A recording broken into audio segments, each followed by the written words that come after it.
How's it going, guys? Zach Ginn here. Welcome to episode 2 of my 4-part documentary on the whole wholesaling process from A to Z. In this episode, I'm going to be talking about actually getting a property under contract, meeting with the seller, dealing with comps, and eventually looking at the property, looking at pictures of the property, trying to figure out how much we're going to sell this property for and what we can sell to a cash buyer for. And in this episode, I'm going to show you the whole process of what to do once you get a property under contract. How do we do the earnest money deposit? I'm going to show you our whole contract that we got signed. I'm going to show you the whole process dealing with a title company too, right when you get a property under contract. Guys, this is the 4-part documentary series. This is the film I am making on the whole wholesaling process because I don't think anyone's really dissected the wholesaling process, just shown you step by step the whole thing like we're doing here in this channel.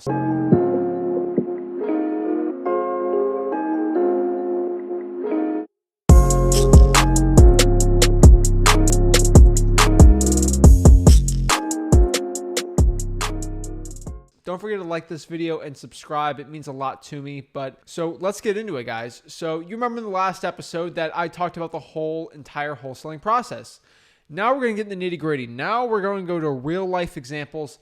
This stuff's real. This isn't fake. I do this business for real, and this is really exciting. I had to think about this for a second. So what kind of deal in my pipeline should I do? Should I go on an appointment? Should I try to record it for you? What's the situation? I was looking at the Podio. I was calling my acquisitions manager. He put a deal in front of my desk that I saw, and this was the day after I filmed the last episode. And I looked at it and said, "Wow, this I don't know what fate happened, but this deal came across my desk, and I'm like, this is the one I'm doing this on.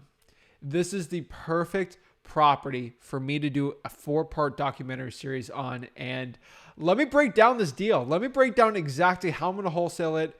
Guys, right now it is June 11th. So this is the day that it went under contract. So I'm actually filming this in the evening, and this is exciting. So what is the deal? What's the process? And let me try to show you the whole entire thing. So the whole acquisitions process we do is, depending on our marketing, our acquisitions manager will get the deal in our Podio, which is our CRM, which is our customer relationship manager, where we get all of the leads. And from there, we try to call the seller and try to get an appointment with them, with this motivated seller, and try to get the property under contract. So this was actually with a direct mail postcard. Everyone knows that I like to use offerpostcard.com for my stuff. And from there, we talked to the seller, and it was a complete crazy situation. So let me actually show you screenshots from the Podio, just trying to explain how crazy the situation is. So we pop up here. This is when we got the lead just in on May 26th. So this property, we're going to call it 3J Street. I'm hiding some of the more critical information on the property because you guys on my channel, and not everyone, but a lot of people try to steal my deals. I really can't afford, when I have tens of thousands of dollars on the line. I have employees that need to feed their kids and put a roof over their head. I can't afford some unscrupulous wholesaler watching my stuff, because this is one of the top wholesaling channels on the internet, to go steal this deal. So we're going to call it 3J Street in Fort Pierce, Florida. And this property, we got a call from an 80-year-old motivated seller who needed to get rid of the property. They wanted to move up north with their son, and they wanted to get rid of it. It was a complete mess of a deal. So let's pull up the Podio and really see the notes on it. So from the initial conversation, it says there was a new roof 2 years ago. He said he's 80 years old and wants to move north with his family. Seems pretty good there. As we look at the property appraiser website, it's 1,000 square feet. It is a 3-bedroom, 1-bath, which is not the best in the world, but overall, if he's telling the truth, that's a new roof. I mean, the permit's getting pulled there. Seems like it's about 7 years old, which is really not that bad. So we look at the property there, and initially it looks like a pretty decent deal. I mean, roughly he was at 115, 120,000, and if it held up, it was in decent condition, this could be a really good deal. So what we did is our acquisitions manager decided to go meet him at the property. And here's an issue. The initial conversation was the 26th. We tried to get an appointment as soon as possible, but he didn't want one. He couldn't do one that day. We tried to schedule something for the next couple of days, and to call him, we tried calling him back, and he wouldn't answer his phone. Apparently, he's very hard to get a hold of, and we got a hold of him on the 3rd, June 3rd, almost basically a week later, and we knew how hard it was to get a hold of this guy. So our acquisitions manager said, "Can I meet you right now?" And he was like, "Sure." And we knew it was very hard to get a hold of him, which means other people cold calling this guy wouldn't get to him. Other people sending direct mail, it'd be a lot harder to do. So we knew this was a hot lead. We had to get this thing done as soon as possible. So on June 3rd, our acquisitions manager went out to the property, and let me replay to you the notes. Met his house, needs a complete rehab. The new metal roof was put on over the old roof, and it shows.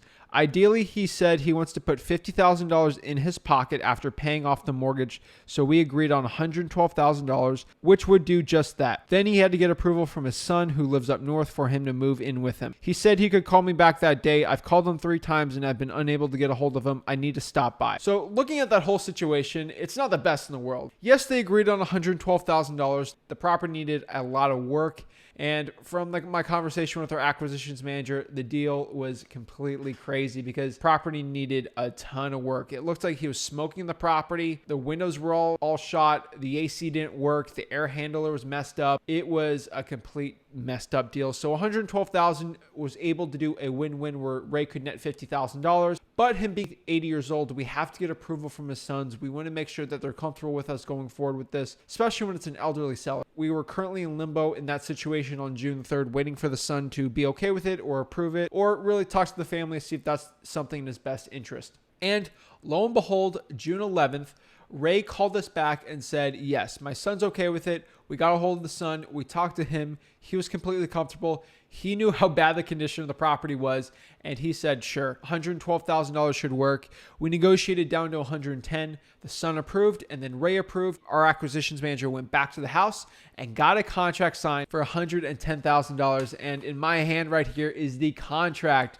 We got that sucker signed, $110,000. We should make at least $20,000 on this assignment deal if the numbers look roughly good. Let me actually show you the contract, and let me show you what we actually got everything done for.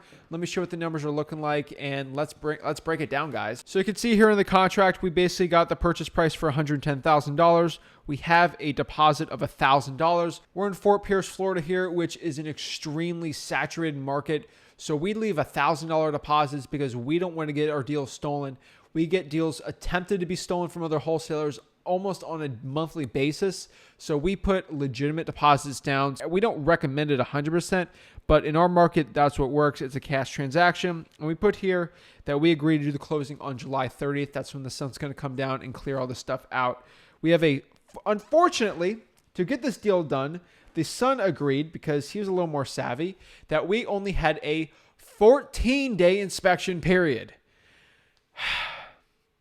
Let me repeat that again. We have 14 days to get this property agreed and assigned with a cash buyer. Do you know how stressful that is, kind of? It's not the best situation there. I like 30 days. But to get this deal done, it's a crazy saturated market. We had to get 14 days. So, lo and behold, I agreed on it. I saw this came across my desk and I said, all right, 14 days. I think this would be a really good challenge for this documentary I'm doing and the film here. So let's get it done. Let's do 14 days. So as you can see here on the next part of the contract, we have 14 days basically on an inspection period where we got to get it done. And the inspection period, if you guys don't know, that's basically the period of time where we can actually get out of the contract safely. And this property needs a lot of work. So it's going to be a little crazy, a little stressful out here, but overall it should do very well. So that's it, guys. I mean, that is what we did right here. You can see I signed it on June 11th, which is today. That's the seller's information right there that he signed June 11th. And that is the contract. So really simple. We like to leave our contracts pretty simple. The son was more comfortable if we did a Florida bar contract, which is a lot longer, about 10 to 13 pages. So we were okay with that, and that's the one we did do, and we had him look it over. The actual seller looked it over. So overall, that's the one we did. We like to use a one-pager, but it really depends on the type of seller. So great. We get a contract for $110,000. So what should I do now? What's the process of it? So the number one thing I got to do right now is we need to leave that $1,000 deposit in there before I start contacting cash buyers. Make sure the title's starting to get ran so the whole process runs as smooth as possible, because I only have 14 days really to get this thing assigned. So what I'm going to do right now is let me run over to the title company and drop off that $1,000 deposit. I actually use a title company here in Port St. Lucie, and what I'm going to do is I'm going to attempt my best. I don't want to be creepy and try to record people that don't want to be recorded, but I'm going to try to record myself walking in there and actually putting down an earnest money deposit on this title company. It's actually one of the biggest title companies in Port St. Lucie, so there's a lot of closing agents there. So I know them, but the receptionist probably doesn't know me because they have a new one every single time. So let me drive over and drop this $1,000 off, and let's see the conversation I have dropping off and leaving my earnest money deposit.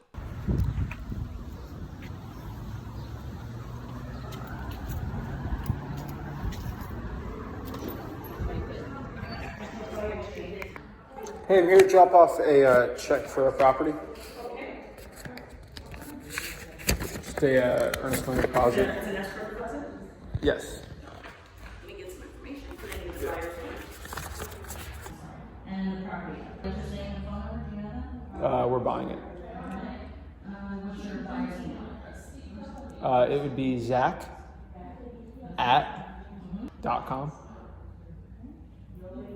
And buyer's phone.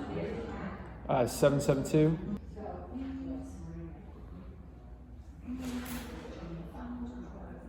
Oh, I just sent. Let's see if she has one.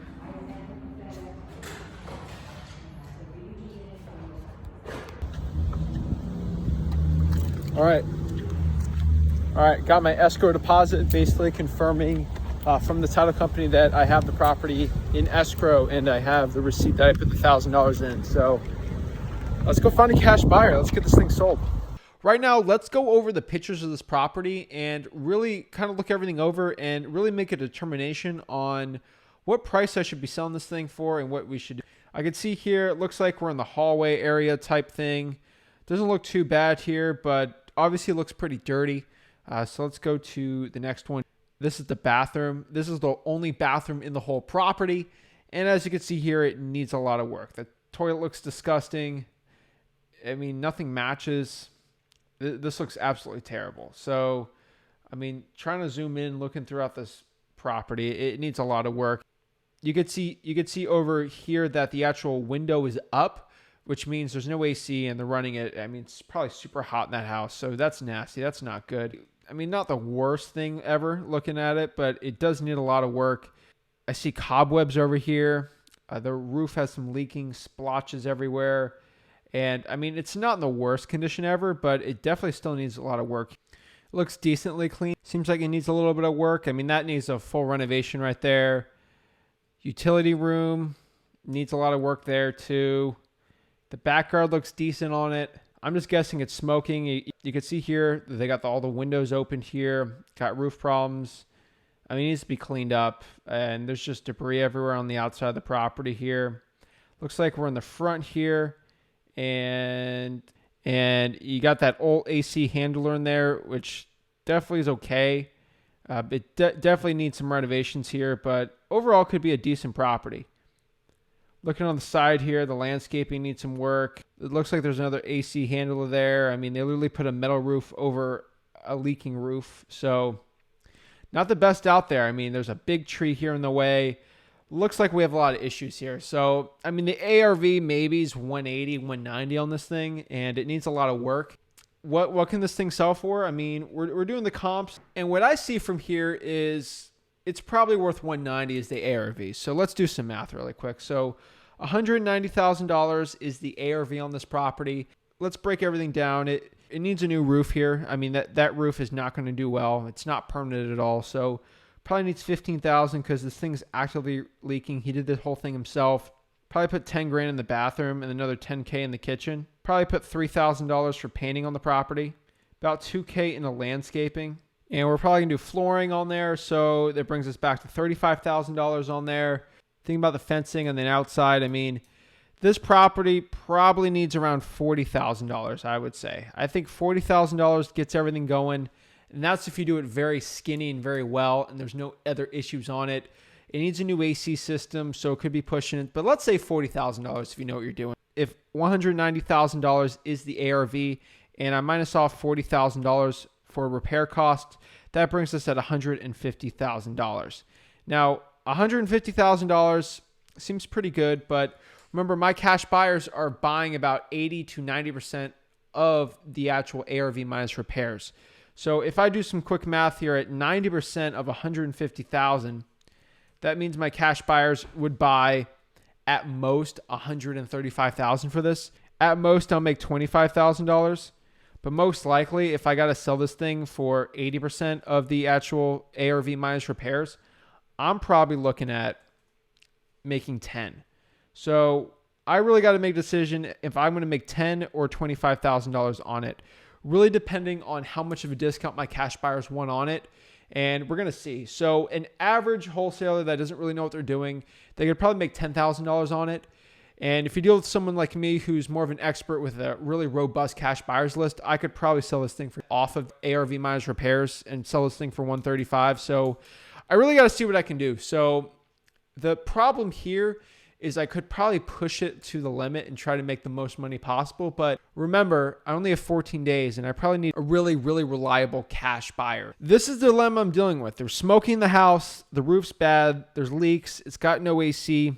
I really need to assign and find a cash buyer that will pay the most for it, but being as reliable as possible. And thinking about it right now, I think I found the guy. I think I know someone, a cash buyer I know very personally, that I can go meet them. We can get the deal done probably tomorrow and see what I can do. So it's June 11th right now. Give me the weekend. Let me go contact some cash buyers from my list. And really, I'm not going after the new ones. Really someone who understands the process and I can get this deal done as soon as possible. And let's see what I can do it for. I'm going to throw it and try to sell this thing for 140 and see what I can do. I think 140 is kind of a really, really high price. But we're going to see. This market's insane right now. So hopefully I get something going. I think the minimum I want to take for this is at least 15, 20,000. If I could make 25 on this thing, I would be blown away. So let's see what I do. This isn't the average wholesale deal we do. I mean, it's not the craziest one out there, but this is definitely a deal that I should be doing. I mean, our average assignment's 30 to 35, and our average wholesale flips 40 to 45, even 50,000. It'd be a little below our average assignment fee, but again, this was a situation where we got to get this thing done quick, and I'm not going to say no to a $15,000, $10,000 deal. Give me the weekend here. It's June 11th. Let's see what I can do here, and let me see if I can find a cash buyer and get this thing assigned. Again, I'm a little not stressed out on this one because I don't have my dispo team helping me out with this, but let's see what I can do. I think I'm pretty confident in this one, and let's see what I can do. So that is it on today's episode. We are going to go right now over the weekend, and I'm going to be calling as many cash buyers from my list.